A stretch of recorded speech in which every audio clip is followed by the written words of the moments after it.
Convidamos, então, o professor Sergem Farid Stefan, diretor-geral do Instituto Nacional de Pesquisas Oceanográficas e Hidroviárias, que também representa o Ministério da Ciência, Tecnologia e Inovação, para proferir sua palestra sobre submersíveis para a pesquisa científica e tecnológica do Brasil. O currículo resumido do professor Sergem Stefan, bem como o de todos os palestrantes deste painel, encontram-se nas pastas entregues a cada um por ocasião do credenciamento. Com a palavra, o professor Stefan. Bom dia, muito obrigado. Bom dia a todos.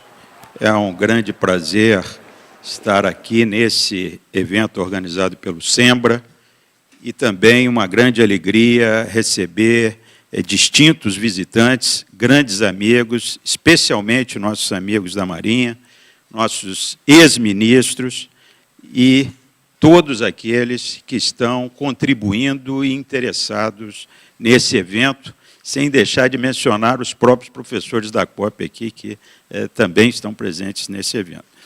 Eu sou originariamente professor dessa instituição, sou professor da COP há 38 anos, estou numa fase de transição para a implantação do INPO, que eu vou falar aqui um pouco, então, de certa forma, a minha ligação ainda é muito estreita aqui com a nossa casa, a nossa COP. A ideia da minha apresentação não é entrar em muitas especificidades dos submersíveis. Eu quero apontar mais as aplicações, a extensão que nós temos e perspectivas de poder explorar o mar do ponto de vista submarino, né? Nós temos um conhecimento, muitas vezes, da superfície do mar, né? Onde as ondas, as correntes, os ventos atuam de forma intensa, mas a parte submersa nos traz muitas surpresas e nos exigem equipamentos especiais para que nós possamos conhecê-la melhor, né? E aqui eu vou falar um pouquinho dos oceanos e um pouco de algumas tecnologias que estão associadas a esses oceanos. O conteúdo da minha palestra é falar, inicialmente, sobre o Instituto Nacional de Pesquisas Oceânicas e Hidroviárias, um pequeno resumo sobre o conhecimento dos oceanos e passar rapidamente por alguns temas que depois, certamente, vão ser devidamente explorados aqui nesse seminário.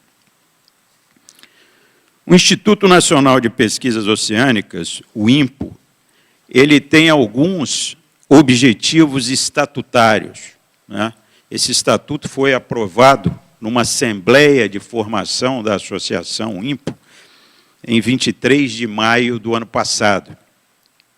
E ele envolve estudos e pesquisas em oceanografia, as várias áreas da oceanografia, a interação do oceano com a atmosfera, pesca, maricultura, toda a parte de hidráulica, fluvial e portuária, instrumentação oceanográfica, energia dos oceanos, né, tanto as não renováveis quanto as renováveis, e a biodiversidade marinha.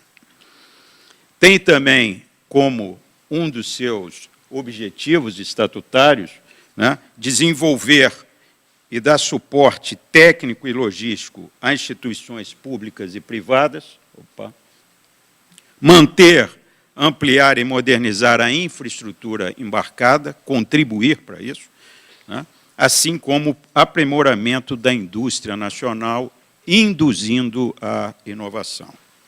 Implantar novos laboratórios e centros de pesquisa, preferencialmente em parceria com instituições públicas e privadas, e projetos de infraestrutura portuária e hidroviária que o Brasil necessita, de certa forma, como uma logística estratégica para escoar os seus produtos e para fazer dessas vias alternativa às nossas opções rodoviárias.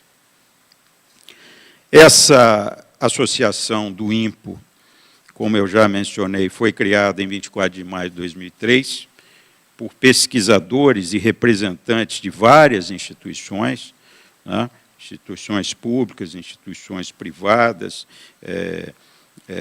pessoas originárias de vários grupos da nossa sociedade, né, da academia, do governo e de empresas.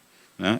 Eu, naquela ocasião, fui eleito o diretor-geral interino desse instituto, né. Uma vez formado esse instituto e aprovado a qualificação desse instituto, será definida a diretoria definitiva para o instituto.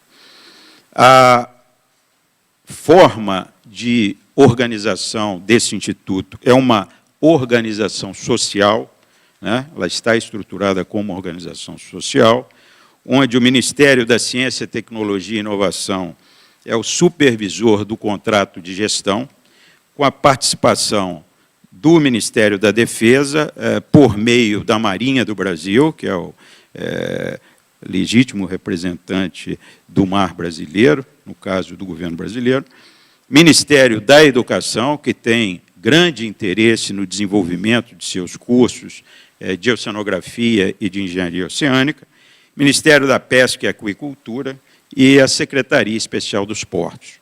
Né? A organização social, quando é criada, ela tem alguns objetivos de realizar ações do interesse do governo que vão suportar, posteriormente, as políticas governamentais no setor. E o INPO, nesse caso, ele vem para dar robustez a essa área de pesquisa e desenvolvimento no mar, agregando o que já existe em termos de institutos importantes da própria Marinha, da Petrobras, das universidades, e fazer com que isso tenha uma consequência direta para o desenvolvimento do nosso país. Opa! Espera aí que eu estou rodando ao contrário. A estrutura de gestão do INPO, ele tem um conselho de administração, né, que é assessorado por 2 conselhos, um científico e outro fiscal. Tem o diretor-geral, que eu estou representando, estou respondendo no momento, e a esse diretor-geral ligada 2 coordenações, uma de administração e finanças e a outra a área de logística. Estão previstos 4 centros, né? A definição do local tem que ser aprovada pelo Conselho de Administração. Tem o Centro de Oceanografia do Atlântico Sul, o Centro de Oceanografia do Atlântico Tropical, Centro de Portos e Hidrovias e o Centro de Pesquisa Marinha em Pesca e Aquicultura. Claro que, quando a gente fala em oceanografia do Atlântico Sul, certamente o sul do país vai ser sede desse instituto, assim como um estado do Nordeste vai abrigar o Centro do Atlântico Tropical. Né? O Centro de Portos e Hidrovias, a princípio, está previsto para o Rio de Janeiro, e o Centro de Pesquisa em Pesca e Aquicultura a ser definido, mas um dos candidatos também fortes é o Estado de Santa Catarina. Né? Então, todas essas propostas, né, injunções, isso vai passar pelo crivo tanto do Conselho Científico quanto do Conselho de Administração, para que se leve a bom termo essas definições. Né? O Conselho de Administração tem como membros natos 4 membros do Poder Público, né, MCTI, Ministério da Defesa, através da Marinha do Brasil, já representada pelo almirante Pontes Lima, no momento, né? O Ministério da Pesca e Aquicultura, Secretaria Especial de Portos, 3 membros da sociedade civil, SPPC, CONEP, que é uma instituição ligada à pesca, e o Instituto Brasileiro do Petróleo, 3 membros, no caso dos membros eleitos, 3 membros da sociedade civil e parceiros, 1 membro do Conselho Científico e 1 membro da associação que formou o INPO. O Conselho Científico é de importância grande para o Instituto, né, para direcionar a sua política científica, dar assessoramento ao Conselho de Administração. Se prevê a formação com 17 membros, sendo 9 indicados pelo Poder Público e 8 indicados por representações da sociedade civil. Para finalizar, as etapas de implantação, né, o processo se iniciou em maio de 2013, passamos por registro de atas, estatutos, CNPJ, né, isso foi concluído em julho, no início de julho, solicitação ao secretário executivo do MCTI para a qualificação do INPO como organização social, isso foi encaminhado no final de julho, né, solicitação de indicação dos membros natos para o Conselho de Administração, o que foi realizado, Assembleia Geral dos Associados para indicar o seu representante, foi em final de setembro. Tivemos uma reunião de instalação do Conselho de Administração do INPO, 30 de outubro do ano passado, e agora estamos na fase final, onde a qualificação como organização social se dá por decreto presidencial, isso está tramitando no Ministério do Planejamento e na Casa Civil. Após essa fase, iremos assinar um contrato de gestão entre o MCTI e os ministérios parceiros e o INPO, e assim poder instalar o Conselho Científico e iniciar, de fato, as atividades do Instituto. Então, eu diria que esse é o panorama geral, e eu vou agora, estou aberto depois para discussão ou esclarecimentos, vou passar para as considerações de ordem mais técnica desse seminário, que versa sobre os submersíveis e os oceanos, né. E eu acho interessante nós vermos essas duas figuras, né? Essa figura de um livro clássico de oceanografia, né? Como funcionam os oceanos, e essas duas figuras nos colocam uma visão do Polo Norte e do Polo Sul em relação ao nosso planeta. E nós vemos que, quando nós fazemos uma visada do Polo Norte, nós vemos um oceanos, e vemos também terra, território, né, em grande monta, ao contrário da nossa visada do hemisfério sul, onde nós vemos a preponderância dos oceanos, né. E isso, eu acho que dá uma dimensão não só simbólica, mas real, da importância dos oceanos para nós, para o nosso país, para o nosso ponto de vista de ver o desenvolvimento econômico e social do nosso país. Quando a gente fala em oceano, né, e hoje isso está cada vez mais claro, mais explícito, nós estamos associando tudo isso às questões ligadas às mudanças climáticas, né? E essas mudanças climáticas, o oceano tem um papel fundamental nessa evolução e nas perspectivas que nós teremos para os próximos anos. Mas isso está associado, em grande parte, à atmosfera, né? Essa interação oceano-atmosfera, essas células de vento, essa necessidade de modelar essa combinação de oceano e atmosfera é algo fundamental do ponto de vista científico para que nós possamos evoluir, possamos ter previsões mais seguras do que vai acontecer com o nosso planeta.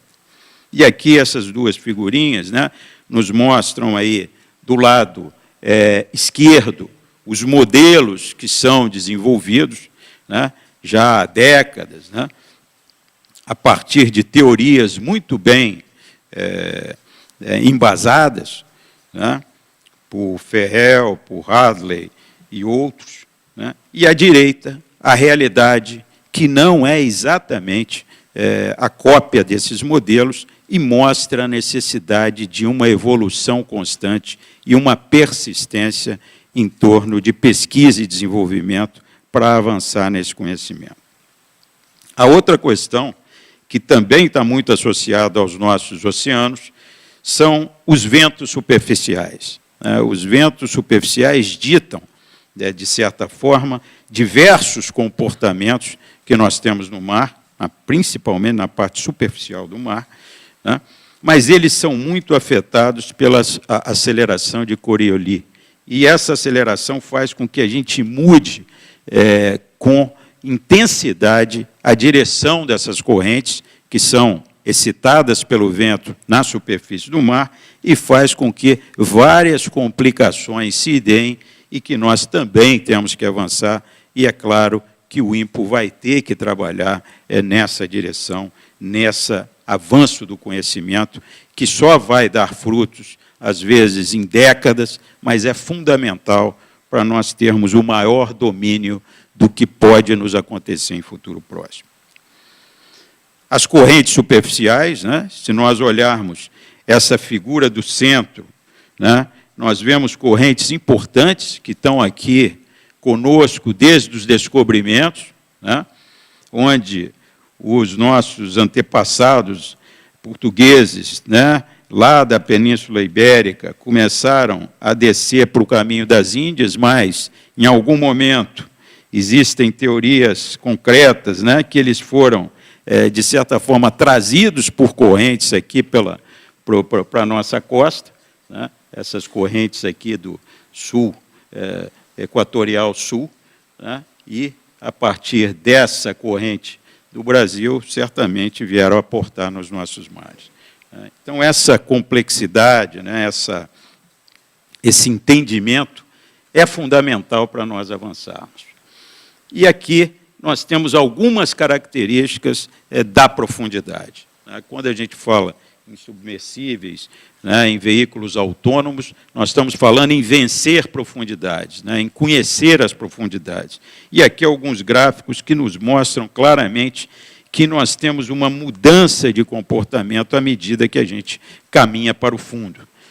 A luz, nós sabemos que ela diminui drasticamente a partir do nosso aprofundamento no mar, a temperatura se torna muito mais baixa, a salinidade aumenta, a densidade aumenta, os nutrientes aumentam e o oxigênio tem um comportamento, eu diria, mais diferenciado, não linear, se mantendo constante, diminuindo e depois aumentando em grandes profundidades. Então, toda essa combinação associada às altíssimas pressões que nós enfrentamos em águas profundas fazem com que esse ambiente seja um ambiente ainda desconhecido, ainda a explorar, ainda a conhecer em detalhe. Um outro ponto importante, e agora eu mudo um pouco para a área de tecnologia, nós temos algumas áreas emblemáticas no Brasil. Uma delas, certamente o diretor Roberto Ventura vai explorar melhor esse assunto, é a mineração submarina. Depósitos de sulfetos polimetálicos em regiões submarinas próximas a fontes hidrotermais, alta concentração de cobre, ouro e outros elementos, terras raras, nódulos polimetálicos na superfície do fundo do mar, elevações ricas em minérios, normalmente estão entre 2.000 e 6.000 metros, o que vai exigir um esforço grande para a ação, para se atingir com controle esses objetivos, e estima-se que 10% dos minerais nobres virão do solo marinho já no entorno de 2030. Aqui tem uma figura interessante, que é da área do elevado Rio Grande, é uma área já em áreas internacionais, e que o Brasil, pelo esforço da CPRM, vai estar iniciando um planejamento para a sua pesquisa e exploração, e, como foi dito, o Xinkai esteve aqui já numa missão nessa área. Outra questão emblemática hoje para nós e extremamente estratégica são os nossos reservatórios do pré-sal. os reservatórios do pré-sal surgiram, né, através de configurações geológicas complexas, né, e esse afastamento dando origem aos continentes, criou esses depósitos que ficaram abaixo da camada de sol, do sal pela evaporação da água, né. Hoje, nós temos uma posição geográfica que exige planejamento cuidadoso, né? Os nossos reservatórios do pré-sal estão próximos da nossa limitação das 200 milhas, né? Eles vão exigir esforço muito maior em termos de distância da costa e profundidade do que nós temos nos nossos reservatórios offshore convencionais, e essa é toda uma área que deve fazer parte das prioridades em pesquisa, desenvolvimento, certamente em defesa e outras áreas. Nós temos hoje, aqui na própria COP, estudos importantes para acelerar os processos de perfuração desses reservatórios, né, agilizar um trabalho que pode demorar meses, diminuir esse tempo, diminuir a exposição a essas atividades e, com isso, trabalhar em nome da preservação do meio ambiente, em nome da preservação das vidas humanas que estão envolvidas nesse processo. A infraestrutura de laboratórios é fundamental para nós lograrmos êxito nessas empreitadas. Pela minha familiaridade aqui, eu estou dando 2 exemplos aqui da COP, né, onde a gente trata a parte de superfície até uma determinada distância no nosso Lab Oceano, que é um grande laboratório, foi o primeiro grande projeto do fundo CTPetro, né. E nós temos um outro laboratório, esse laboratório Lab Oceano, nós temos cerca de 10 anos de existência desse laboratório, e um segundo laboratório que esse ano comemora 25 anos, que nós trabalhamos em grandes profundidades, né, podendo simular profundidades de até 5.000 metros e fazer simulações avançadas antes dos equipamentos irem para as instalações offshore. Enfim, essa ligação das universidades, dos institutos de pesquisa com os setores industriais, através da inovação, é a grande chave para o avanço do nosso país em áreas estratégicas. Temos hoje sistemas submarinos avançados e se trabalha com a possibilidade de sistemas autônomos de produção, onde, no lugar de uma grande força de trabalho nas plataformas, nós vamos ter todo um comportamento submarino, né? Separação do óleo, gás, exportação, trabalhos com robótica e controle intensos, mas dentro de um ambiente hostil, pois as pressões são elevadíssimas e nós temos que trazer energia a essas regiões de 2.000, 2.500 metros de profundidade. E, por fim, quando a gente fala de petróleo, existe uma questão fundamental que nós não devemos esquecer e aproveitar para, sempre que lembrarmos, fazermos algum dever de casa, que é a segurança das operações offshore. A experiência com o Golfo do México, com o grande acidente do Golfo do México, nos mostra que é claro que existem riscos na exploração e produção de petróleo em grandes profundidades, mas nós temos que avançar nas tecnologias, existem tecnologias disponíveis, a questão é dar maior robustez a essas tecnologias, na avaliação dos riscos, no estabelecimento de critérios de confiabilidade mais estritos dos equipamentos, na integração das tecnologias para os planos de contingência e na reavaliação dos requisitos operacionais, com ênfase nos aumentos de profundidade e distância da costa.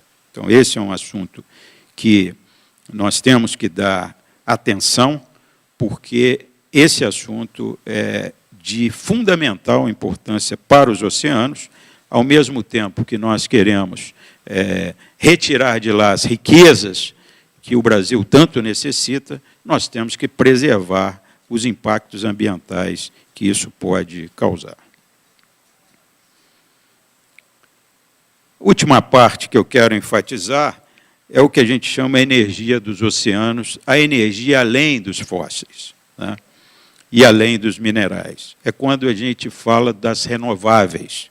O futuro, daqui a 20 anos, serão aquelas energias que nós vamos gerar a partir das fontes renováveis dos oceanos.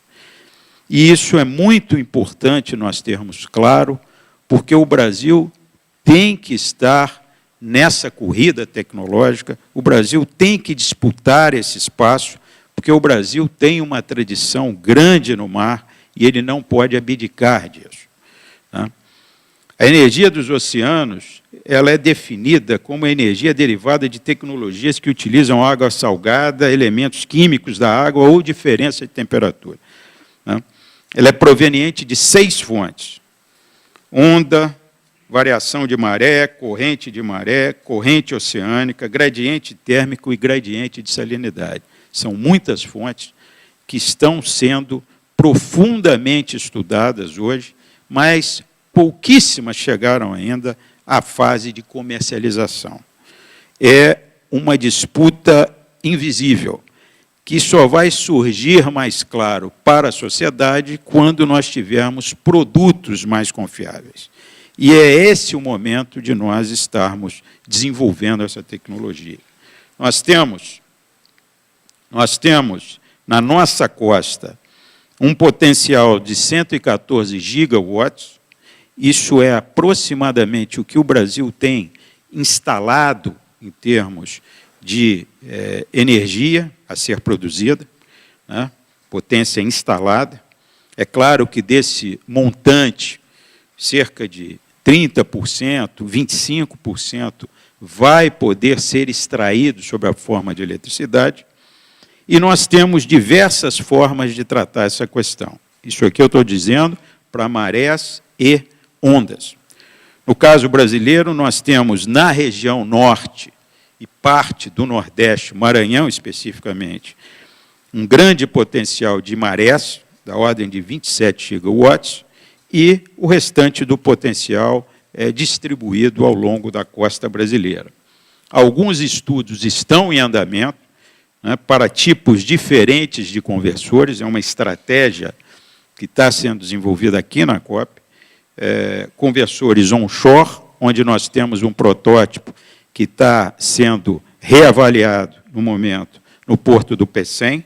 Estamos desenvolvendo um outro projeto, esse em cooperação com a Marinha, próximo da Ilha Rasa, e com a empresa Furnas, onde pretendemos colocar um pequeno gerador totalmente no mar, e, mais adiante, ainda num passo seguinte, conversores que poderão ser instalados distantes da costa. Essa é uma foto do protótipo do Porto do Pecém. Ele está sendo reavaliado em termos do seu sistema elétrico para ser aprimorado. Ele tem um sistema que bombeia a água num circuito fechado e gera uma alta pressão, uma água sob pressão, que movimenta um gerador, e essa água, além de poder gerar eletricidade, ela pode ser usada para dessalinizar a água do mar, né? E quando a gente vê esses problemas que a gente vive hoje devido à falta de chuvas, a gente também repara que o nosso oceano é um grande reservatório que certamente não vai depender da sazonalidade dessas chuvas. Temos o protótipo que está em fase de projeto, né, que pretendemos instalar próximo da Ilha Rasa, através do nosso escritório da Marinha, sediado aqui. Nós estamos iniciando os entendimentos, né, com os órgãos da Marinha do Brasil, para que possamos assinar um convênio em relação a esse protótipo, né. Nós estamos tendo o apoio da empresa estatal Furnas para esse projeto, no âmbito do projeto de pesquisa e desenvolvimento da ANEEL, Agência de Energia Elétrica, né? E temos também um apoio decisivo do IBAMA, que tem considerado esse projeto como um projeto de pesquisa estratégico para o futuro e está buscando simplificar os processos de autorização para a instalação desse protótipo. O futuro, nós entendemos que é um passo mais ousado. Os laboratórios, o Lab Oceano e o Laboratório de Tecnologia Submarina da própria COP, dão suporte a esse projeto, que é não termos apoio no fundo do mar para os dispositivos de geração de eletricidade a partir de ondas. Vários estudos já foram feitos, outros tantos serão necessários, mas acreditamos que, em breve, daqui a uns 5 anos, possamos vislumbrar esse outro protótipo, que de um dos cenários de aplicação são os próprios cenários do pré-sal, alimentando essas plataformas com energias renováveis que podem ser usadas para a própria produção do petróleo e, no futuro, à medida que a gente tem uma baixa no custo dos cabos submarinos, alimentar o continente com esse tipo de energia. Muito bem, eu acho que, para não dizer que não falei profundamente de submersíveis, que vão ser explorados agora, o que a gente vê hoje é um número grande de submersíveis já em fase comercial, né, e com diferentes aplicações. Aqui na minha esquerda, acima, né, o Shinkai, né, que já foi dito aqui, da importância do projeto japonês e da participação desse veículo submersível na elevação de Rio Grande, um projeto emblemático para o Brasil. Nós temos vários dispositivos da Kongsberg e temos outros tantos dispositivos de outra empresa chamada Bluefin, além de dezenas de outras empresas e parceiros que estão trabalhando nesse assunto. O que eu vejo como fundamental é que o Brasil, né, os nossos centros de pesquisa, né, as nossas universidades, o Ministério da Defesa, a própria Marinha do Brasil, com seus institutos de pesquisa, nós possamos consolidar uma estratégia para isso do ponto de vista nacional, né? É importante que o Brasil venha a participar dos desenvolvimentos tecnológicos desses veículos e não seja somente um usuário, né? Essa é uma questão muito importante. Quando a gente fala dos gliders, que hoje são fundamentais para nós alcançarmos de forma autônoma regiões a um custo razoavelmente competitivo, nós temos que iniciar um processo de cooperação internacional, de cooperação entre as nossas instituições no Brasil, e eu acho que isso o INPO pode contribuir. Nós temos que dar robustez a essa inovação no nosso país. Isso é extremamente estratégico. Eu não mencionei antes, mas um dos pontos importantes dos estudos que estão sendo realizados para a agenda científica do INPO é estabelecer um centro de instrumentação. Esse centro de instrumentação é um centro de engenharia e tecnologia que vai, de certa forma, trabalhar com esses assuntos, além de outros, né, para que o Brasil tenha, para e passo, um desenvolvimento que ele seja não só um demandante de tecnologias do exterior, mas seja um parceiro, né, dessas tecnologias ou desses desenvolvedores, para que nós possamos criar uma cultura no nosso país, empresas no nosso país que possam atuar de forma decisiva e importante no desenvolvimento tecnológico. Basicamente, era isso que eu tinha a dizer, não extrapolei meu tempo, e eu quero desejar novamente sucesso a esse evento. Eu acho que a iniciativa do SEMBRA, Almirante Costa Fernandes, é extremamente bem-vindo, né? O INPO, como eu estou numa fase de transição, eu não consigo deixar de falar também na COP, né? A COP, eu sei que tem todo o interesse nesse assunto, nós estamos abertos, isso aqui é uma universidade pública, federal, né? Que nós vamos trabalhar intensamente com essas tecnologias, e a ideia, eu reafirmo, do INPO, é buscar dar robustez ao sistema, trabalhar com os atores que já estão atuando no processo. Estou vendo aqui nossos colegas aqui do SEMPES, aqui também, aqui na nossa ilha, e certamente vão fortalecer todo esse esforço nacional de desenvolver tecnologia para águas profundas, seja elas quais forem. Muito obrigado, bom dia a todos.